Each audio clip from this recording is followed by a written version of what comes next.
ಮಕರ ರಾಶಿಯವರಿಗೆ ಸ್ವಾಗತ. ನಾವು ಈ 2026ನೇ ಸಾಲಿನ ಜುಲೈ ತಿಂಗಳಲ್ಲಿ ನಿಮಗೆ ಏನೇನು ಫಲಗಳು ಪ್ರಾಪ್ತಿಯಾಗುತ್ತೆ ಅಂತ ಹೇಳಿ ನೋಡ್ತಾ ಹೋಗೋಣ.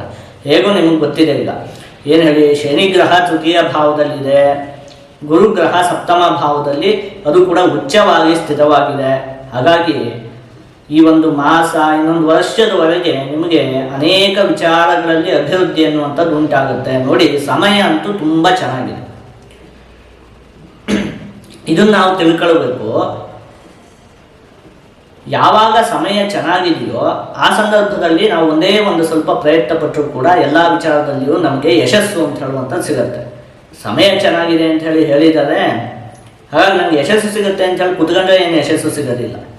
ನಿಮ್ಮ ಪ್ರಯತ್ನವೂ ಇರಬೇಕು, ನಿಮಗೆ ಅದಕ್ಕೆ ಸರಿಯಾದಂತಹ ಯೋಗ್ಯತೆಯೂ ಇರಬೇಕು. ಆವಾಗ ನಿಮಗೆ ಉನ್ನತವಾದ ಅಭಿವೃದ್ಧಿ ಅನ್ನುವಂಥದ್ದು ಉಂಟಾಗುತ್ತೆ.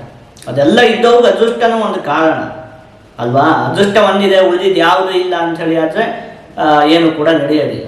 ಹಾಗಾಗಿ ನೀವು ಪ್ರಯತ್ನ ಮಾಡಬೇಕು. ಸಮಯ ಅಂತೂ ತುಂಬ ಚೆನ್ನಾಗಿದೆ ಈ ಮಾಸ. ಏನೇನು ಫಲಗಳು ಪ್ರಾಪ್ತಿಯಾಗುತ್ತೆ ಒಂದೊಂದೇ ಗ್ರಹದಿಂದ ಅದನ್ನು ನೋಡ್ತಾ ಹೋಗೋಣ. ನೋಡಿ, ಮೊದಲನೇದಾಗಿ ರಾಹುಗ್ರಹ ನಿಮಗೆ ದ್ವಿತೀಯ ಭಾವದಲ್ಲಿ ಸ್ಥಿತವಾಗಿರುವಂಥದ್ದು. ಹಾಗಾಗಿ ಮುಖ್ಯವಾಗಿ ನಿಮಗೆ ಈ ಮಾಸದಲ್ಲಿ ಆಹಾರಗಳ ವಿಚಾರದಲ್ಲಿ ತುಂಬ ಆಸಕ್ತಿ ಉಂಟಾಗುತ್ತೆ. ಹೊಸ ಹೊಸ ರೀತಿಯ ಆಹಾರಗಳನ್ನು ಸೇವಿಸಬೇಕು ಅಂತ ಹೇಳುವಂತಹ ವಿಚಾರದಲ್ಲಿ, ವಿವಿಧ ಬಗೆಯ ಖಾದ್ಯಗಳನ್ನೆಲ್ಲ ತಿನ್ನುವಂತಹ ಒಂದು ವಿಚಾರದಲ್ಲಿ ಆಸಕ್ತಿ ಉಂಟಾಗುತ್ತೆ, ಆಹಾರಗಳ ವಿಚಾರದಲ್ಲಿ. ಇನ್ನು ದ್ವಿತೀಯ ಭಾವ ಅಂದರೆ ಏನು ಹೇಳಿ, ಅದು ಮಾತಿನ ಸ್ಥಾನ, ವಾಕ್ಸ್ಥಾನ ಅಲ್ವಾ. ಅಲ್ಲಿ ರಾಹುಗ್ರಹದ ಸ್ಥಿತಿ ಇರೋದ್ರಿಂದಾಗಿ ನೀವು ತಮಾಷೆ ಮಾಡುವುದಕ್ಕೆ ಹೋಗಬಾರ್ದು. ಏನೋ ತಮಾಷೆಗೆ ಏನೋ ಒಂದೆರಡು ಮಾತನ್ನು ಹೇಳಿಬಿಡ್ತೀರಿ, ಅದನ್ನೇ ಇನ್ನೊಬ್ಬರು ತಪ್ಪಾಗಿ ತಿಳ್ಕೊಳ್ಳುವಂಥದ್ದು, ಇಂಥದ್ದೆಲ್ಲ ಆಗೋದಕ್ಕೆ ಅವಕಾಶ ಇದೆ. ಹಾಗಾಗಿ ಯಾರೋ ಬಗ್ಗೆ ಟೀಕೆ ಮಾಡೋದಾಗಲಿ, ಇನ್ನೊಬ್ಬರ ಬಗ್ಗೆ ತಮಾಷೆ ಮಾಡೋದಾಗಲಿ ಅಂಥದ್ದನ್ನೆಲ್ಲ ಮಾಡುವುದಕ್ಕೆ ಹೋಗಬಾರ್ದು. ಯಾಕಂದರೆ ಮಾತಿನ ಸ್ಥಾನದಲ್ಲೇ ರಾಹುವಿನ ಸ್ಥಿತಿ ಇರುವಂಥದ್ದು. ಹಾಗಾಗಿ ಆಯಿತಾ, ಅದೊಂದು ವಿಚಾರ. ಇನ್ನು ಶನಿಗ್ರಹ ಹೇಗೂ ನಿಮಗೆ ತೃತೀಯ ಭಾವದಲ್ಲಿ, ಅದು ತೃತೀಯ ಭಾವದಲ್ಲಿ ಸ್ಥಿತವಾಗಿರುವಂಥದ್ದು ಹಿಂದಿನಿಂದಲೂ ಕೂಡ. ಹಾಗಾಗಿ ಸ್ವಾವಲಂಬನೆಯ ಯೋಚನೆ ನಿಮ್ಮಲ್ಲಿ ಉಂಟಾಗತ್ತೆ.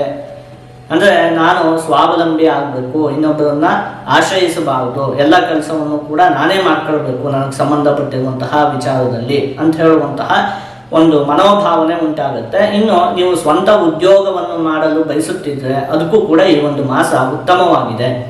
ಆ ರೀತಿಯಾದಂತಹ ವಿಚಾರದಲ್ಲೆಲ್ಲ ನಿಮಗೆ ಅಭಿವೃದ್ಧಿ ಅನ್ನುವಂಥದ್ದು ಉಂಟಾಗುತ್ತೆ. ಇನ್ನು ಕುಜಗ್ರಹ ಹೇಗೂ ನಿಮಗೆ ಪಂಚಮ ಭಾವದಲ್ಲಿ ಸ್ಥಿರವಾಗಿರುವಂಥದ್ದು. ಹಾಗಾಗಿ ಸ್ವಲ್ಪ ಮಟ್ಟಿಗೆ ಹೊಟ್ಟೆಗೆ ಸಂಬಂಧಪಟ್ಟಿರುವಂತಹ ಆರೋಗ್ಯದ ವಿಚಾರ, ಅಂದರೆ ಒಂದು ಸ್ವಲ್ಪ ಮಟ್ಟಿಗೆ ಹೊಟ್ಟೆ ನೋವು ಕಾಡುವುದಕ್ಕೆ ಈ ತಿಂಗಳಲ್ಲಿ ಆವಾಗವಾಗ ಒಂದು ಸ್ವಲ್ಪ ಹೊಟ್ಟೆ ನೋವು ಕಾಡುವುದಕ್ಕೆ ಅವಕಾಶ ಅಂತ ಹೇಳುವಂಥದ್ದಿದೆ. ಇನ್ನು ಈ ಮಾಸ ನಿಮಗೆ ಹಣದ ಹೂಡಿಕೆಯನ್ನು ಮಾಡಲು ಅತ್ಯಂತ ಉತ್ತಮವಾಗಿದೆ. ಈ ಮಾಸದಲ್ಲಿ ನೀವು ಮಾಡುವಂತಹ ಹಣದ ಹೂಡಿಕೆಯಿಂದ ಮುಂದೆ ನಿಮಗೆ ತುಂಬ ಲಾಭ ಅಂತ ಹೇಳುವಂಥದ್ದು ಪ್ರಾಪ್ತಿಯಾಗುತ್ತೆ. ಇನ್ನು ರವಿ ಮತ್ತು ಬುಧ ಗ್ರಹ ನಿಮಗೆ ಷಷ್ಠ ಭಾವದಲ್ಲಿ ಸ್ಥಿತವಾಗಿರುವಂಥದ್ದು. ಹಾಗಾಗಿ ಒಂದು ಸ್ವಲ್ಪ ಮಟ್ಟಿಗೆ ಈ ಮಾಸದಲ್ಲಿ ನಿಮಗೆ ಸೋಮಾರಿತನ ಅಂತ ಹೇಳುವಂಥದ್ದು ದೂರ ಆಗುತ್ತೆ. ಇಷ್ಟು ದಿವಸ ಒಂದು ಸ್ವಲ್ಪ ಸೋಮಾರಿತನ ಕಾಡ್ತಾ ಇತ್ತಲ್ಲ, ಅದೆಲ್ಲ ಈ ಮಾಸದಲ್ಲಿ ದೂರವಾಗುತ್ತೆ. ಹಾಗೆ ಹಿತಶತ್ರುಗಳು ಕೂಡ ದೂರ ಆಗ್ತದೆ. ನಿಮ್ಮ ಜೊತೆಗೆ ಇದ್ದು ನಿಮಗೆ ಮೋಸ ಮಾಡ್ತಿದ್ದಂತಹ ವ್ಯಕ್ತಿಗಳೆಲ್ಲ ತನ್ನಿಂದ ತಾನೇ ನಿಮ್ಮಿಂದ ದೂರ ಹೋಗ್ತಾರೆ. ಹಿತಶತ್ರುಗಳಿಂದ ಉಂಟಾಗುತ್ತಿದ್ದಂತಹ ಸಮಸ್ಯೆಯು ಕೂಡ ಬಗೆಹರಿಯುತ್ತೆ. ಇನ್ನು ಬುಧ ಗ್ರಹ ಕೂಡ ಅಲ್ಲೇ ಸ್ಥಿತವಾಗಿದೆಯಲ್ಲ ಷಷ್ಠ ಭಾವದಲ್ಲಿ. ಹಾಗಾಗಿ ನೀವು ಮಾಡ್ತಾ ಇರುವಂತಹ ಉದ್ಯೋಗದಲ್ಲಿ ನಿಮಗೆ ಉನ್ನತವಾದ ಸ್ಥಾನಮಾನಗಳು ಪ್ರಾಪ್ತಿಯಾಗುವುದಕ್ಕೆ ಅವಕಾಶ ಇದೆ. ಒಟ್ಟಲ್ಲಿ ಉದ್ಯೋಗದ ವಿಚಾರದಲ್ಲಿ ಈ ಮಾಸ ಉತ್ತಮವಾಗಿದೆ. ಸ್ವಂತ ಉದ್ಯೋಗನ ಆರಂಭಿಸಬೇಕು ಅಂತ ಹೇಳಿದ್ರು ಕೂಡ ಉತ್ತಮವಾಗಿದೆ, ಹಿಂದೆ ಹೇಳಿದಾಗೆ. ಒಟ್ಟಲ್ಲಿ ಉದ್ಯೋಗದ ವಿಚಾರಕ್ಕೆ ಈ ಒಂದು ಮಾಸ ಅತ್ಯಂತ ಉತ್ತಮವಾಗಿದೆ. ಇನ್ನು ಗುರುಗ್ರಹ ಸಪ್ತಮ ಭಾವದಲ್ಲಿ, ಅದರಲ್ಲೂ ಕೂಡ ಉಚ್ಚವಾಗಿ ಸ್ಥಿತವಾಗಿರುವಂಥದ್ದು. ಹಾಗಾಗಿ ಮುಖ್ಯವಾಗಿ ಸಮಾಜದಲ್ಲಿ ನಿಮಗೆ ವಿಶೇಷವಾದ ಗೌರವ ಅಂತ ಹೇಳುವಂಥದ್ದು ಪ್ರಾಪ್ತಿಯಾಗುತ್ತೆ. ಜೊತೆಗೆ ದೂರವಾದಂತಹ ವ್ಯಕ್ತಿಗಳು ನಿಮ್ಮ ಜೀವನಕ್ಕೆ ಮರಳಿ ಬರ್ತಾರೆ. ಕೆಲವೊಂದಷ್ಟು ಜನ ವ್ಯಕ್ತಿಗಳು ಯಾವುದೋ ಕಾರಣಕ್ಕೆ ಮನಸ್ತಾಪ ಉಂಟಾಗೋ ಏನೋ ಒಂದಷ್ಟು ವಿಚಾರಗಳಿಗಾಗಿ ನಿಮ್ಮ ಜೀವನದಿಂದ ದೂರ ಹೋಗಿರ್ತಾರೆ. ಅವರೆಲ್ಲ ಈಗ ಮರಳಿ ನಿಮ್ಮ ಜೀವನಕ್ಕೆ ಬರ್ತಾರೆ. ದೂರವಾದಂತಹ ಸಂಬಂಧಗಳೆಲ್ಲ ಮತ್ತೆ ಹಿಂತಿರುಗಿ ಬರುವುದಕ್ಕೆ ಅವಕಾಶ ಅಂತ ಹೇಳುವಂಥದ್ದಿದೆ. ಅಷ್ಟಮ ಭಾವದಲ್ಲಿ ಶುಕ್ರಗ್ರಹ ಮತ್ತು ಕೇತುಗ್ರಹದ ಸ್ಥಿತಿ ಇರುವಂಥದ್ದು. ಹಾಗಾಗಿ ರಹಸ್ಯ ವಿಷಯಗಳ ಅಧ್ಯಯನದಲ್ಲಿ ನಿಮಗೆ ಆಸಕ್ತಿ ಉಂಟಾಗುತ್ತೆ. ಈ ರೀತಿಯಾದಂತಹ ಜ್ಯೋತಿಷ್ಯ ಶಾಸ್ತ್ರ ಆಗಿರ್ಬೋದು, ಒಟ್ಟಲ್ಲಿ ಒಂದಷ್ಟು ರಹಸ್ಯವಾದಂತಹ ವಿಚಾರಗಳ ಅಧ್ಯಯನದಲ್ಲಿ ನಿಮಗೆ ಆಸಕ್ತಿ ಅಂತ ಹೇಳುವಂಥದ್ದು ಉಂಟಾಗುತ್ತೆ. ಒಂದು ವಿಚಾರ, ಚರ್ಮಕ್ಕೆ ಸಂಬಂಧಪಟ್ಟಿರುವಂತಹ ಕೆಲವೊಂದಷ್ಟು ಅಲರ್ಜಿಗಳೆಲ್ಲ ಉಂಟಾಗೋದಕ್ಕೆ ಅವಕಾಶ ಇರುತ್ತೆ. ಹಾಗಾಗಿ ಚರ್ಮದ ಆರೋಗ್ಯದ ಬಗ್ಗೆ ನೀವೊಂದು ಸ್ವಲ್ಪ ಗಮನವನ್ನು ಕೊಡಬೇಕಾಗತ್ತೆ.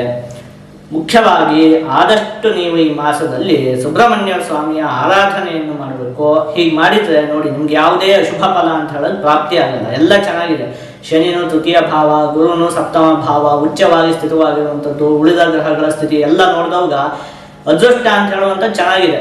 ನೀವು ಪ್ರಯತ್ನ ಪಟ್ಟರೆ ಎಲ್ಲ ವಿಚಾರದಲ್ಲಿಯೂ ಕೂಡ ನಿಮಗೆ ಯಶಸ್ಸು ಪ್ರಾಪ್ತಿಯಾಗುತ್ತೆ. ಮುಖ್ಯವಾಗಿ ಸುಬ್ರಹ್ಮಣ್ಯ ಸ್ವಾಮಿಯ ಆರಾಧನೆಯನ್ನು ಮಾಡ್ಕೊಂಡ್ರೆ ಸಾಕಾಗುತ್ತೆ. ಎಲ್ಲ ವಿಚಾರದಲ್ಲಿಯೂ ಕೂಡ ನಿಮಗೆ ಶುಭ ಫಲ ಅಂತ ಹೇಳುವಂಥದ್ದು ಪ್ರಾಪ್ತಿಯಾಗುತ್ತೆ.